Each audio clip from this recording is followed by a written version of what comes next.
Last এপিসোডে আমরা দেখেছিলাম ম্যাজিক নাইটের কিছু ক্যাপ্টেন ডেভিল বিলিভার্সদেরকে বাধা দেওয়ার জন্য চলে আসে। তখন ম্যাজিক নাইটস এই কিংডমকে একটা পিসফুল কিংডমে পরিণত করার ওয়াদা করে, আর এরই জন্য ডেভিল বিলিভার্সরা সেখান থেকে ফিরে যায়। আর এরপর সেখানে শুধু দাজু আর তার টিমই রয়ে যায়। তখনই দামনাটিও তাদেরকে তার স্কেলের সাহায্যে জাজ করে এই কিংডম থেকে চলে যেতে বলে। তখন তারা সেখান থেকে সরাসরি স্পিরিট কিংডমের উদ্দেশ্যে রওনা হয়ে যায়। এই এপিসোডের শুরুতে আমরা একটা ফ্ল্যাশব্যাক দেখতে পাই, যেখানে ফার্স্ট উইজার্ড কিং একটা ম্যাজিক আইটেমের ব্লুপ্রিন্ট তৈরি করেছে আর বলে এটা এরকম একটা ম্যাজিক আইটেম যেটা এলফদের ম্যাজিক স্টোরের মতোই নিজের ভেতর ম্যাজিক স্টোর করে রাখতে পারবে। আর এই ম্যাজিক আইটেম সেই পার্সনদের কাজে আসবে যাদের কাছে অনেক কম ম্যাজিক পাওয়ার আছে। আর আমাদের এই কিংডমের মধ্যে অনেকগুলো এরকম মানুষ আছে যাদের কাছে অনেক কম ম্যাজিক পাওয়ার আছে। এরই জন্য এই কিংডমের মানুষ যাদের কাছে অনেক বেশি ম্যাজিক পাওয়ার আছে তারা সেই পার্সনদের সাথে নিজেদের তুলনা করে আর অনেক বেশি ডিসক্রিমিনেশন করে। তাই আমার মনে হয় এই ম্যাজিক আইটেম সেই ডিসক্রিমিনেশন শেষ করতে পারবে। আর প্রেজেন্টে নারো ভাবছিল আমার প্রিন্স সব সময় এই কিংডমের মানুষের কথাই ভেবেছে, কিন্তু আমার দাজুর কথাগুলো শুনে মনে হয়েছে যে তার সাথে অনেক বেশি ডিসক্রিমিনেশন হয়েছে। এর মানে 500 বছর পরও এই কিংডম একটুও বদলায়নি। তখনই সিন শিফট হয় আর আমরা উইজার্ড কিংকে দেখতে পাই। তিনি ব্ল্যাক বুলসদের কাছে ডেভিল বিলিভার্সদের সম্পর্কে জিজ্ঞেস করে। তখন ক্যাপ্টেন ইয়ামি সেখানে কি কি হয়েছিল সবকিছু উইজার্ড কিংকে খুলে বলে। তাদের কথা শুনে উইজার্ড কিং বলে তাহলে এই সব কিছুই ডিসক্রিমিনেশনের জন্যই হয়েছে। আমার মনে হয় তারা এই পর্যন্ত অনেক বেশি ডিসক্রিমিনেশন সহ্য করেছে। তাই যদি আমরা এই কিংডমকে বেটার বানাতে চাই তাহলে আমাদেরকে যত দ্রুত সম্ভব ডিসক্রিমিনেশন শেষ করতে হবে। তখনই সেখানে মার্কস চলে আসে আর এরই সাথে আমরা দেখতে পারি হার্ট কিংডমের কুইন তাদের সাথে কন্ট্যাক্ট করেছে। তখন কুইন বলে আমি তোমাদেরকে যা বলেছিলাম যে তোমাদেরকে এই কিংডমে এসে ট্রেনিং করতে হবে, আমি আমাদের কিংডমে সেই ট্রেনিং এর সব ব্যবস্থা করে ফেলেছি। এটা বলার সাথে সাথেই হঠাৎ করে ওনার পেইন শুরু হয়ে যায় আর এরই সাথে তাদের কন্ট্যাক্ট কানেকশন কেটে যায়। এটা দেখে আস্থা অনেক বেশি টেনশনে জিজ্ঞেস করে হঠাৎ করে ওনার কি হয়েছে। তখন ফিন্ডাল বলে আমার মনে হয় ওনার বডিতে মেগুলার যেই কার্জ আছে সেটা এই সময় ওনার বডিতে একটু বেশি বেড়ে গেছে। তখনই ক্যাপ্টেন ইয়ামি ফিন্ডালকে বলে আমাদেরকে দ্রুত হার্ট কিংডমে নিয়ে যাও। তখন উইজার্ড কিং ন্যারোকে বলে তুমি এখানেই থাকো। এরপর তারা সবাই ন্যারোকে রেখেই সেখান থেকে হার্ট কিংডমের উদ্দেশ্যে রওনা হয়ে যায়। আর যখন তারা সবাই সেখান থেকে চলে যায় তখন উইজার্ড কিং ন্যারোকে ওনার সাথে লাইব্রেরি যেতে বলে। আর অন্যদিকে ব্ল্যাক বুলস যখনই হার্ট কিংডমে পৌঁছে যায় তখনই সেখানে তাদের সামনে গাজা চলে আসে আর বলে তোমরা এখানে পারমিশন ছাড়াই প্রবেশ করেছো, এর জন্য তোমাদেরকে তো শাস্তি পেতেই হবে। এটা বলেই যখনই গাজা তাদের উপর অ্যাটাক করবে তখনই ক্যাপ্টেন ইয়ামি বলে খুব দ্রুতই তোমাদের কুইনের সাথে আমাদের উইজার্ড কিং কন্ট্যাক্ট করবে, তাই তুমি এখানে কিছুক্ষণ ওয়েট করো। আর এর কিছুক্ষণ পর গাজার কাছে তাদের এখানে আসার ইনফরমেশন চলে আসে আর এরই সাথে গাজা তাদেরকে সেখান থেকে কুইনের কাছে নিয়ে যায়। আর যখনই ফিন্ডাল কুইনকে দেখে তখন সে বলে সত্যি তিনি তো কোনো দিক দিয়েই কোনো পরীর থেকে কম না, কিন্তু 1 মিনিট আমি এখানে কি করছি, আমাকে তো বদলাতে হবে, তা না হলে আমি কখনোই মিস ফিনিশকে বিয়ে করতে পারবো না। তখনই কুইন জিজ্ঞেস করে তাহলে বলো তোমরা এখানে কেন এসেছো। এটা শুনে আস্থা বলে আমাদের মনে হয়েছিল যে আপনি সেই কার্যের জন্য অনেক বেশি ব্যথায় আছেন, তাই আমরা আপনাকে দেখার জন্য চলে এসেছি। কিন্তু তখনই তারা জানতে পারে যে সেই সময় কুইনের শুধু পেট ব্যথা ছিল। এটা শুনে ক্যাপ্টেন ইয়ামি বলে তাহলে আমার মনে হয় এখানে কিছু সিরিয়াস হয়নি, তাই আমি এখান থেকে চলে যাচ্ছি। এটা বলেই তিনি ফিন্ডালের স্পেশাল ম্যাজিকের সাহায্যে সেখান থেকে চলে যায়। তখন কুইন বলে আমি তোমাদেরকে যা বলেছিলাম যে তোমাদের ট্রেনিং এর সব প্রিপারেশন আমি কমপ্লিট করে ফেলেছি। তখনই ওনার এই জিনিসটা ফিল হয় যে ওনার চোখে ওনার চশমা নেই, এরই জন্য তিনি অনেক বেশি টেনশনে পড়ে যায়। তখনই ওয়াটার স্পিরিট নোটিস করে যে এখন আর ওনার কাছে ওনার চশমার জোড়া বেঁচে নেই। তখন আস্থা বলে তাহলে চলো আজ আমরা আপনার জন্য আপনার চশমার জোড়া খুঁজে বের করি। এটা শুনে কুইন বলে এর কোনো প্রয়োজন নেই, কারণ আমি জানি আমার চশমার জোড়া কোথায় আছে। এটা বলেই তিনি তার ম্যাজিকের সাহায্যে একটা ক্রিয়েচারকে খুঁজে বের করে আর সেই ক্রিয়েচারের কাছেই ওনার চশমার জোড়া ছিল আর সেই ক্রিয়েচারের নাম মোগি। তখনই নোবেল নোটিস করে যেই ক্রিয়েচারের কাছে কুইনের চশমার জোড়া আছে সেই ক্রিয়েচার আর এই বিছানা হুবহু একই রকম দেখতে, যেই বিছানার উপর কুইন শুয়ে থাকে। এটা দেখে তারা অনেক বেশি শক হয়ে যায়। তখনই কুইন সেই বিছানাকে মুগির মা হিসেবে তাদের সাথে ইন্ট্রোডিউস করায়।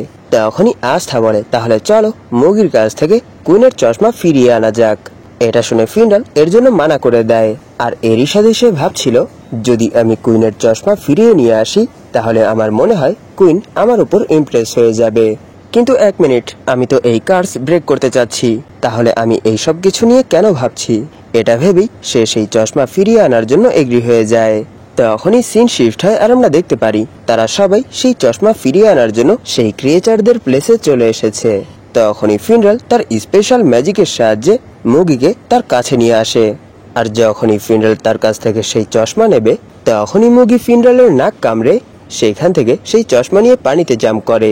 এটা দেখে নোবেল তাকে ধরার জন্য তার ওয়াটার আর্মারে তাকে ফলো করতে শুরু করে দেয়, কিন্তু সেখানে মুগির কিউটনেস দেখে নোবেল তাকে আর ধরতে পারে না। আর এরই জন্য নোবেল তাদের কাছে আবার ফিরে আসে। তখন মুগি তাদের উপর এইসব কিছুর জন্য হাসতে শুরু করে দেয়। এইসব দেখে আস্থা বলে, আমার কাছে একটা আইডিয়া আছে। এটা বলেই সে সেখানে ফিশিং করতে শুরু করে দেয়। তখনই আমরা দেখতে পারি পেছন থেকে মুগি আস্থার কাছ থেকে সেই মাছ চুরি করার জন্য যখনই তার কাছে আসে তখনই আস্থা তাকে দেখে ফেলে। আর এরই সাথে সেই ফিশিং রোপের সাহায্যেই তাকে বেঁধে ফেলে।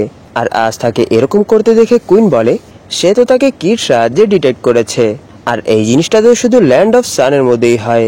তখন ওয়াটার স্পিরিট বলে, তাহলে আমি এখন বুঝতে পেরেছি, প্রথমবার এরই জন্য সে আপনাকে খুঁজে বের করে ফেলেছিল।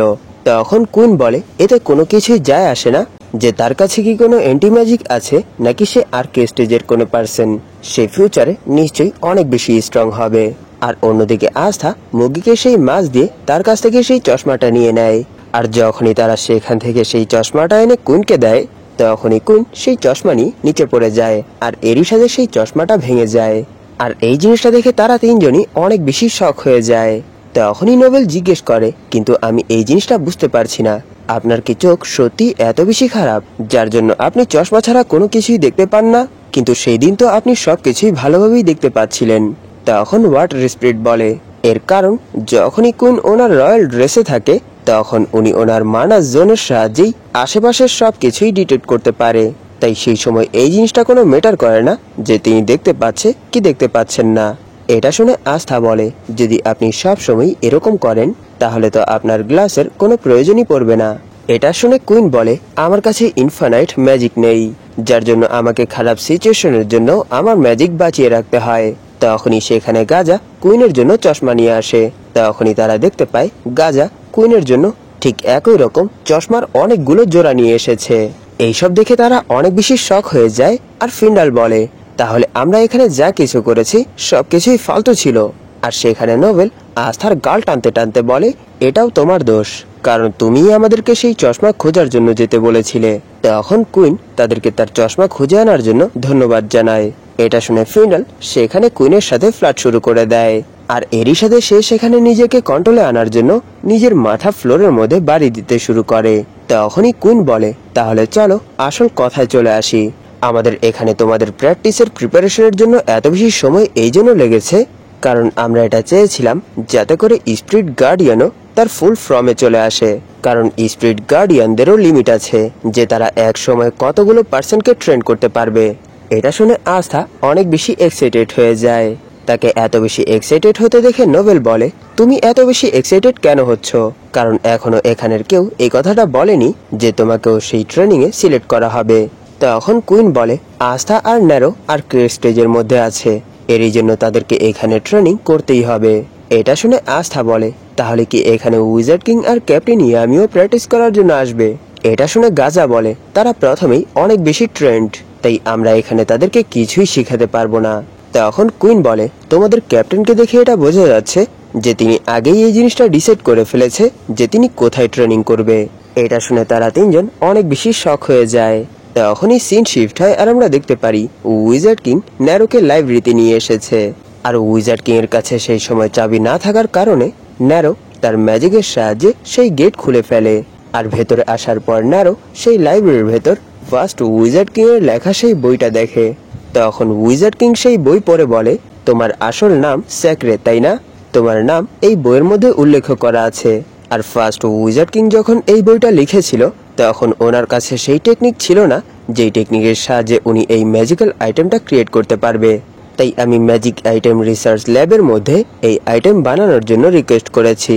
আর যদি একবার এই আইটেম তৈরি হয়ে যায় তাহলে ডেভিল বিলিভার্স আর তাদের মতো পার্সনদের আর কোনো প্রবলেম থাকবে না। যাদের কাছে পাওয়ার আছে আর যাদের কাছে পাওয়ার নেই তাদের মধ্যে ডিফারেন্সের জন্যই এই কিংডমের মধ্যে অনেক বেশি ডিসক্রিমিনেশন তৈরি হয়েছে, আর এরই জন্য এই কিংডম অনেক বেশি বিগড়ে গেছে। তাই যদি আমরা ক্লোয়ার কিংডমকে ঠিক করতে চাই তাহলে তাদের সবাইকে একজোট করতে হবে। এইসব শুনে নারো উইজার্ড কিং এর ভেতর ফার্স্ট উইজার্ড কিং এর ঝলক দেখতে পায়। তখনই সিন শিফট হয় আর আমরা দেখতে পারি আস্থা, ন্যারো আর ফিন্ডল ব্ল্যাক বুলস বেসে ফিরে এসেছে। তখন আস্থা ন্যারোকে বলে আমরা কিছুদিন পরই হার্ট কিংডমে ট্রেনিং করার জন্য যাব। আর এরপর আমরা দেখতে পারি ন্যারো ব্ল্যাক বুলসের রুফে দাঁড়িয়ে ভাবছিল, আমার প্রিন্স, আমি এই জিনিসটা দেখতে পাচ্ছি যে আপনি যেই জিনিসটা ভাবতেন সেই জিনিসটা আজও জীবিত আছে। এই সময়ের উইজার্ড কিংও ঠিক আপনার মতোই এই কিংডমকে নিয়ে ভাবে আর এই কিংডমকে ভালোবাসে। তাই আমি এটা ওয়াদা করছি যে আমি অনেক বেশি স্ট্রং হয়ে এই কিংডমকে প্রোটেক্ট করব। আর ন্যারোর এই ওয়াদার সাথেই এই এপিসোড এখানেই শেষ হয়ে যায়। ধন্যবাদ আপনাদের এই পর্যন্ত দেখার জন্য। তাহলে দেখা হবে এর পরের এপিসোডে।